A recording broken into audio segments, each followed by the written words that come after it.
Now let's have the real conversation. Your generation taught my generation of women, y'all don't need my generation. So I'm 27, right? So your group of mothers taught my group of mothers, you don't need us.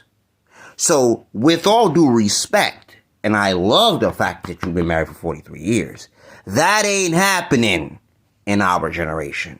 You know why? Because your generation of women failed my group of women and said, we are going to be single mothers, choose poorly, and not even get decent married men. Tell these women to go to college that's going to be their daddy for the next 30, and their college and their career that's going to be their daddy for most of their lives.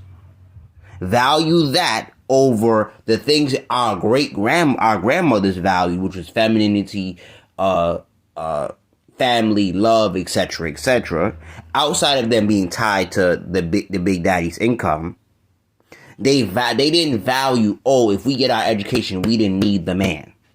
Your generation taught my generation, you don't need to value the man if you got an education.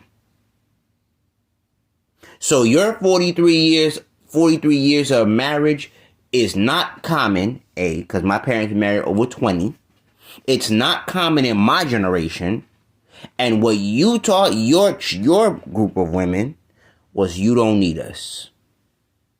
So like I said, in today's time, not in the 80s, not in the 90s, not in the 70s, in 2022, the woman outside of America has not been taught my education is better than the family. In fact, I met 3 Africans, I met 2 Asians, I met 3 Hispanic men who said, at 27, where's your wife? Where's your wife? And no black American has asked me that question. They said, where's your wife? I just met a 25-year-old married Hispanic man. We are the only group of people in America who do this dumb shit. And it's because you raised them that way.